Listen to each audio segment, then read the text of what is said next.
நம்ம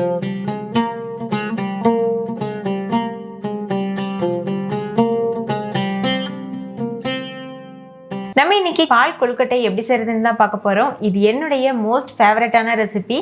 இது ரொம்பவே டேஸ்டியாக இருக்கும். முக்கியமாக குழந்தைங்களுக்கு கொடுக்கும்போது ஹெல்த்தியான ஸ்நாக் ஆப்ஷனாகவும் இருக்கும். எல்லாருக்குமே இது ரொம்ப பிடிக்கும். வீட்டில் இருக்க பெரியவங்கலேருந்து சின்னவங்க வரைக்கும் எல்லாரும் விரும்பி சாப்பிடுவாங்க. அவ்வளோ சுவையாக இருக்கும். ஹாய் ஃப்ரெண்ட்ஸ், என் பேர் Abhi. Welcome to Indian recipes Tamil. வீடியோக்குள்ள போகிறதுக்கு முன்னாடி நம்ம சேனல் இந்தியன் ரெசிபீஸ் தமிழை சப்ஸ்கிரைப் பண்ணிக்கோங்க. கூடவே இருக்க பெல் சிம்பலையும் கிளிக் பண்ணிக்கோங்க.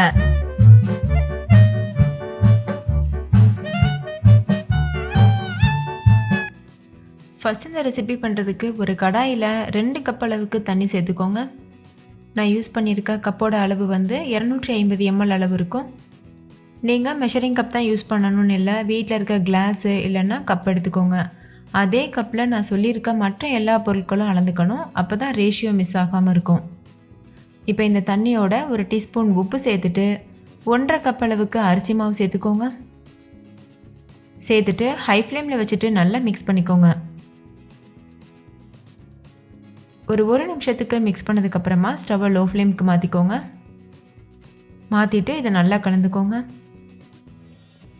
இப்போ இந்த அளவுக்கு நல்லா செட் ஆனதுக்கப்புறமா ஸ்டவ் ஆஃப் பண்ணிவிட்டு ஒரு மூடி போட்டு மூடிட்டு அப்படியே இதை ஆற விட்டுருங்க. ஆறுனதுக்கப்புறமா நம்ம பிசைஞ்சு எடுத்துக்கலாம். இந்த சூட்டுலேயே இது நல்லா வெந்து வரும் இந்த அரிசி மாவு. இப்போ பாருங்கள், இது முழுமையாக ஆறிடுச்சு. கையில் தொடுற அளவுக்கு சூடு இருக்கணும். இப்போ இதை கை வச்சுட்டு நல்லா இது போல் ஒரு சப்பாத்தி மாவு பக்குவத்துக்கு பிசைஞ்சு எடுத்துக்கோங்க. தேவைப்பட்டதுன்னா நீங்கள் கொஞ்சமாக தண்ணி தெளித்து கூட பிசைஞ்சிக்கலாம்.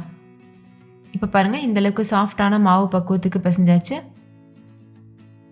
கையில் கொஞ்சமாக எண்ணெய் தடவிட்டு ஒரு சின்ன உருண்டை மாவு எடுத்துகிட்டு இந்த மாதிரி பால் கொழுக்கட்டை ஷேப்க்கு பண்ணிக்கோங்க.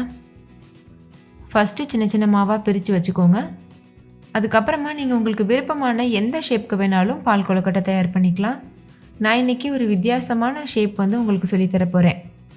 அதுக்கு நல்லா இது போல் ரோல் பண்ணிவிட்டு இந்த மாதிரி லேசாக ப்ரெஸ் பண்ணிக்கோங்க. பாருங்கள், அந்த மாதிரி நீங்கள் இப்படியே கூட வேக வச்சுக்கலாம். நல்லா தான் இருக்கும் சாப்பிட்றதுக்கு.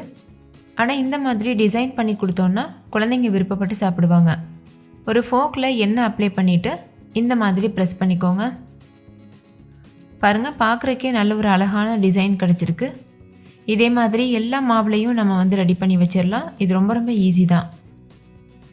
இதுக்கு நான் யூஸ் பண்ணியிருக்க அரிசி மாவு வீட்டிலையே அரைச்ச இடியாப்ப மாவு தான் யூஸ் பண்ணியிருக்கேன். நீங்கள் கடையில் வாங்கின பச்சரிசி மாவு, இடியாப்ப மாவு எது வேணாலும் யூஸ் பண்ணிக்கலாம். அதே மாதிரி வறுத்த அரிசி மாவு, வறுக்காத அரிசி மாவு எது வேணால் யூஸ் பண்ணிக்கலாம்.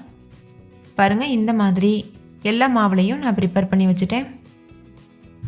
இப்போ இது ஒரு ஓரமாக இருக்கட்டும். அடுத்து ஒரு கடாயில் 1/2 லிட்டர் அளவுக்கு பால் கொதிக்க வச்சுக்கோங்க. பால் நல்லா பொங்கி வர சமயத்தில் ஒரு 1/2 கப் அளவுக்கு தண்ணி சேர்த்துக்கோங்க. ரொம்ப தண்ணி சேர்த்துற வேண்டாம், 1/2 கப் தண்ணி சேர்த்தா போதும். நான் யூஸ் பண்ணியிருக்கிறது நல்ல கெட்டியான பால். தண்ணி சேர்த்துட்டு நல்லா கொதிச்சு வரும் சமயத்தில் இந்த மாதிரி நம்ம செஞ்சு வச்சுருக்க கொழுக்கட்டைகளை உள்ளே சேர்த்துடணும்.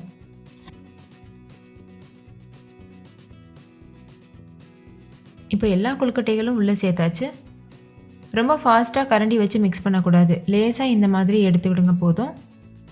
இப்போ இப்படியே நல்லா வேகட்டும். லோ ஃப்ளேம்லேயே வச்சு வேக வச்சுக்கோங்க. ஒரு 10 நிமிஷத்துக்கு நீங்கள் லோ ஃப்ளேம்லேயே வச்சு வேக வச்சிங்கன்னா கரெக்டாக இருக்கும். மூடி போட்டு மூடிட்டு நல்லா வேக வச்சுக்கோங்க. இப்போ கொழுக்கட்டைகள் நல்லா வெந்துருச்சு. இந்த ஸ்டேஜில் ஸ்டவ் ஆஃப் பண்ணிடுங்க. ஸ்டவ் ஆஃப் பண்ணிவிட்டு இது கூட நாட்டு சக்கரை சேர்த்து கலந்துக்கலாம். பால் கூட நாட்டு சக்கரை சேர்க்கறதுனால ஸ்டவ் ஆஃப் பண்ணிட்டு தான் சேர்க்கணும். அப்படி இல்லைன்னா பால் திரிஞ்சு போயிடும். நீங்கள் சக்கரை சேர்க்குறதா இருந்தால் நீங்கள் வந்து ஸ்டவ் ஆன் பண்ணி வச்சுட்டு நீங்கள் சக்கரை சேர்த்து மிக்ஸ் பண்ணிக்கலாம்.